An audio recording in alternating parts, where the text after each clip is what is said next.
আজকে 81 বছরের কষ্টের একটা কথা আপনাদের সামনে তুলে ধরবো আমার নিজের এবং আমার ফ্যামিলির। আপনারা এই ভিডিওটা একটু বেশি বেশি শেয়ার করে দিবেন। আপনাদের কাছে আমি এটা ভিক্ষা চাই, ভিক্ষা হিসাবে চাইলাম। আমার দাদা 81 বছর আগে বাঙ্গালপাড়া ইউনিয়ন অষ্টগ্রাম থানা কিশোরগঞ্জ জেলা বিবাহ করে নাগর আলী ফরদাইনার একমাত্র মেয়েকে। আর নাগর আলী ফরদাইনা তাকে বাড়ির মধ্যে জায়গা দেয়। আর বাড়ির মধ্যে জায়গা দেওয়ার পরে আমরা এই পর্যন্ত 81 বছর আমরা আছি। এর ভিতরে আজকে মনে হয় 25 বছর ধরে এই জায়গাটার জন্য আমরা বিচার দলা করতেছি। আমরা কোনো মামলাতে যাই নাই। 81 বছর আমরা কোনো মামলাতে যাই নাই। যে অংশ নিমু, অংশ আমরা মামলা কইরা নিমু, এটা হইতে পারে না। আমরা আইনের মাধ্যমে না যায়, আমরা বিচার আচারে যদি সালিশে পাই অল্পতেই আমরা খুশি থাকি। কিন্তু তারা কিছুতেই দেয় না, না দিয়ে আরো উল্টা আমরারে মাইর দূর কইরা বাড়ির থেকে তারাই দিতেছা। মেয়ে যদি বাপের অংশ না পা তাহলে কে করে হয়? সারা পৃথিবীর মেয়ে যদি বাপের অংশ পা, আমার দাদির বেলা কেন না? আমার দাদির বেলা কেন অংশটা পাইব না? এটা আপনাদের কাছে আমি একটু বিচার চাই।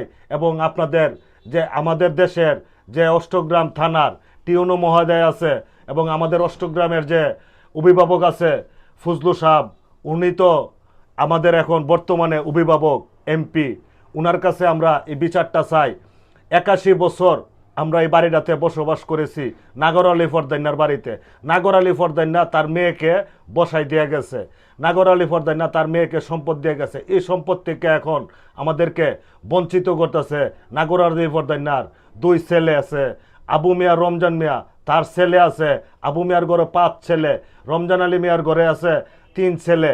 3 ছেলের নাতিপুতি এবং ওই 5 ছেলের নাতিপুতি মিল্লা আমাদেরকে বাড়ির থেকে জোরপূর্বক খেদাই দিতে চাইতেছে।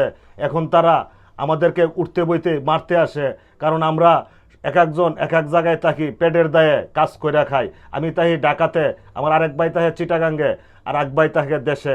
দেশের বাইরে একা ফায়া তারা হুমকি দামকি দেয় এবং কি মাইট দূর করে। গত রাত্রে একটি বিচারে বসছিল যে আমরা তোরা অংশ পাবি না, মানে তোরদের আমরা কি করে একটা মিট করা যা, এই মিট করার জন্য বিচারের মধ্যে আমার তারা বলতেছে আমার বাপে নাকি জায়গা সম্পত্তি বিক্রি করে গেছে। জায়গা সম্পত্তি যদি আমার বাপে বিক্রি করে থাকে তাহলে তো তাদের কাছে একটা কাগজ আছে।